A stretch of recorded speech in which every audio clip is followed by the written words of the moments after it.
The Philippines today faces one of the most difficult dilemmas in its military modernization.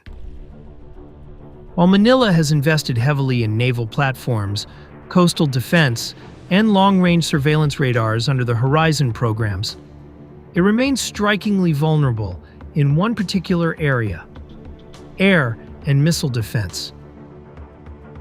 The Philippine Air Force has no long-range air defense system, no shield capable of protecting its population centers, its strategic bases at Clark and Subic, or the northernmost island chain of Batanes.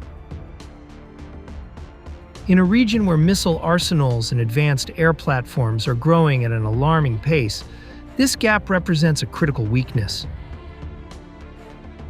It is also the point where the comparison with Taiwan becomes the most striking and meaningful. Taiwan, facing the full weight of the People's Liberation Army across the strait, has invested decades in building its own layered defense. At the heart of this system is the Skybow III, or Tien Kung's Third, a domestically developed long-range surface-to-air missile system that is often referred to as Taiwan's answer to the Patriot. With an effective range of up to 200 kilometers, Skybow III is designed to intercept aircraft, cruise missiles, and even short-range ballistic missiles. It integrates with Taiwan's dense network of radars, including the PAVE-PAWS system operated in cooperation with the United States, giving it a formidable deterrent capability. For Manila, observing the system highlights exactly what the Philippines does not have. The logic is simple, but compelling. If the Philippines were to face a crisis scenario involving China, whether in the South China Sea or as part of a wider Taiwan contingency, the ability of the PLA to launch long-range missile strikes would expose the Philippines' military infrastructure immediately. Bases on Luzon could be targeted to neutralize American access, radar sites could be suppressed, and even population centers could face coercive attacks. Without a long-range shield, the Philippines' strategy relies almost entirely on deterrence through allies. Yet allies cannot cover everything, everywhere, all the time. This is why the comparison with Taiwan's Skybow III is so important. It provides a tangible vision of what an indigenous or allied-supported Philippine air defense architecture could look like. Skybow III represents more than just a missile system. It is a product of Taiwan's determination to create self-reliance in the face of existential threat. Drawing from U.S. technology but built with domestic industry, it shows that small and medium powers in Asia can carve out a credible defensive niche. For Manila, this raises the obvious question: should the Philippines consider developing or procuring a similar capability? At present, the Philippines has invested in Israeli long-range surveillance radars, which provide excellent detection capability. But this is only one half of the equation. To detect is not to defend.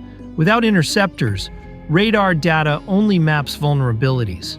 Skybow III is the other half, the punch to match the eye. The geopolitical constraints, of course, are significant. Washington may hesitate to deploy Patriot systems on Philippine soil, fearing escalation with Beijing.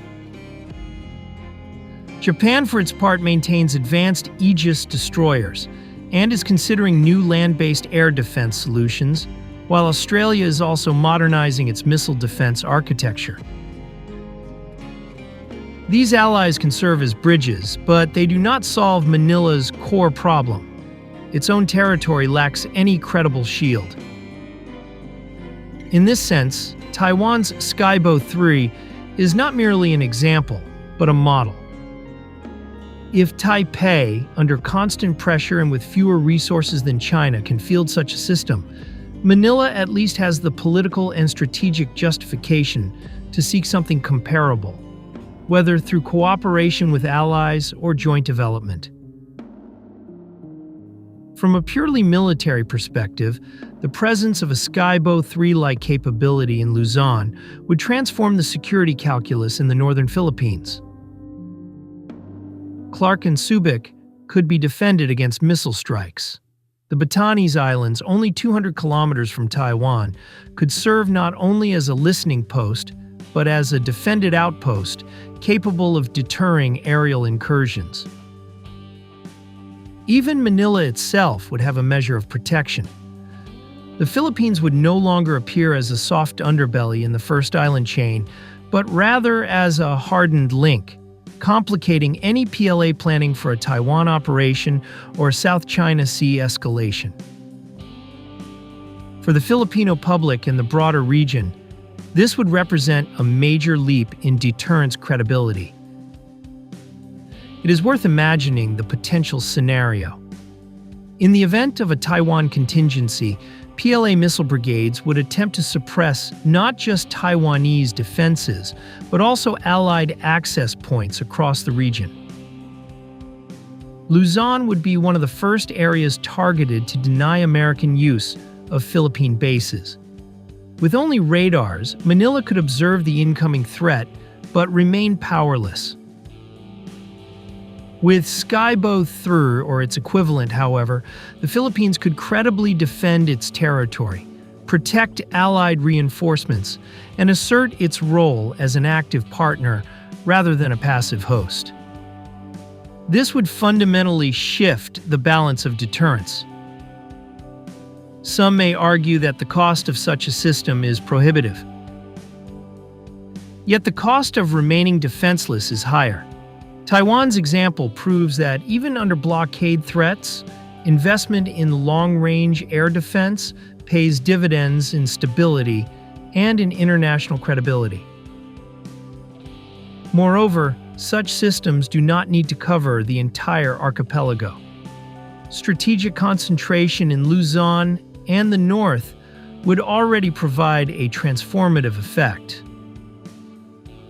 Manila does not need to mirror Taiwan exactly, but it does need to understand the lesson that Skybow 3 represents. At this point, one cannot help but turn to the community. As observers, analysts, and citizens who care about the security of the Philippines and its partners, we need to engage in this debate. Should the Philippines continue to rely solely on Allied protection, or should it seek to build its own shield, learning from Taiwan's example? Is it enough to have eyes in the sky through radar? Or must Manila invest in the hands that can strike back against incoming threats? These are not abstract questions. They define the real security of millions of Filipinos and the strategic credibility of the first island chain. This channel is committed to bringing these debates to light, to analyzing not just the weapons themselves, but the wider context that makes them matter. If you find this discussion meaningful, if you believe that shining a light on the Philippines' defense challenges is important, I invite you to support our work. Your engagement ensures that these conversations continue, that more people understand what is at stake, and that we can keep building a community dedicated to informed security dialogue. Every comment, every share, every subscription strengthens this effort. The Philippines' path toward a credible defense is not easy, and the choices ahead are difficult. Yet the comparison with Taiwan's Skybow 3 reminds us of what determination and vision can achieve. Manila stands at a crossroads, with allies close, with challenges pressing, and with lessons from Taipei clear. The opportunity to build a real shield exists.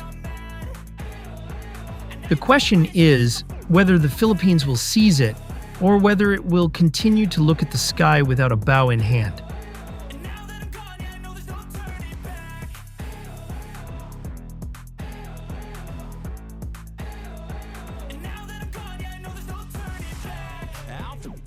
I'ma poke a hole through you, choking's overdue.